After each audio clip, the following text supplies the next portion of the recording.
with names and faces, but it always surprises me when people act like polyamory is such a foreign concept, because have you ever talked to a first grader about their love life? They always have like 6 or 7 boyfriends, and they want to marry all of them. So a really unique thing about my life is that all my exes are perfect. I actually had the ideal first boyfriend.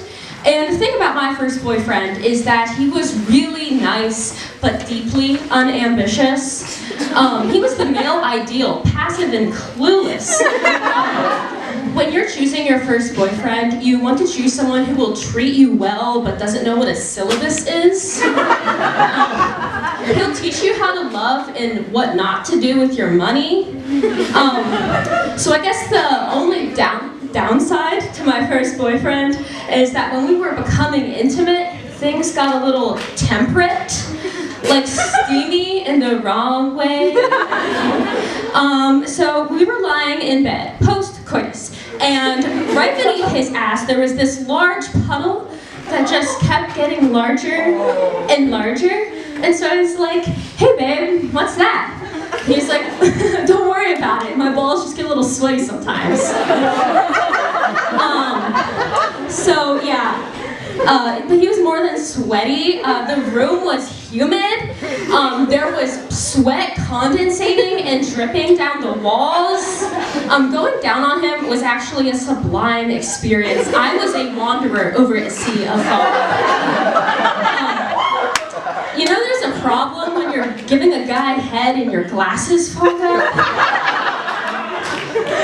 Anyone here ever been through a breakup?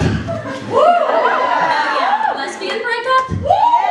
Okay, stay strong. Yeah, the thing about lesbian breakups is that you get nostalgic about the strangest things. Because when you go through a straight breakup, you're like, oh, we were gonna buy a farm together and our kids would go bobbing for apples.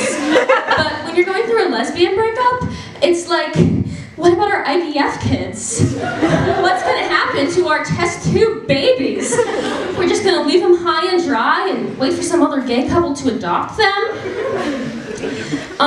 So I think that being kinky is a healthy form of creative expression. But there are some things that I do not think should be considered normal. Like wearing leopard print and thinking that it's sexy.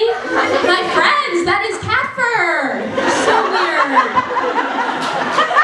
When I go shopping for lingerie, I'm not like, which of these looks most like a cat?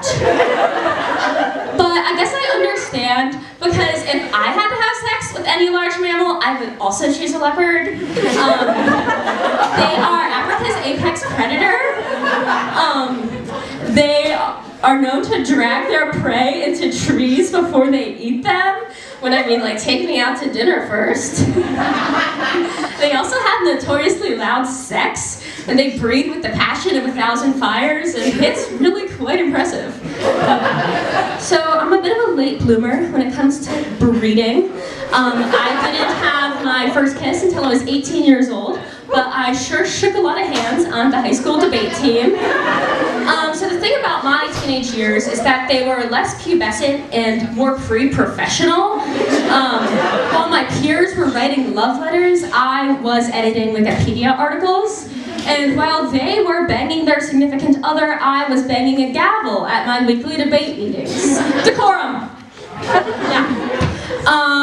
So yeah, after a while, I began to wonder if I would ever find love when my formative teenage years were filled with political roundtables instead of important social experiences. Like, I just wish we had like a mating ritual, like one of those fruity little birds. Like maybe a sandhill crane. Of all the birds with courtship dances, their choreography is the easiest to learn. Or maybe the sweaty, stinky cavemen had the right idea, because they didn't cover up their natural pheromones with Axe body spray, and for them, rank pussy was an evolutionary advantage. Sometimes I wish I was a Republican, because I think it would be really hot to have AOC yell at me and humiliate me and make me feel small. So when I watch watch Dora the Explorer, I sometimes wonder if they've ever heard of democracy. Because that conniving little fox Swiper just goes around robbing families and terrorizing children, and nobody does anything about it. But if I lived in the Dora cinematic universe, I would protest. I would exercise my right to free speech.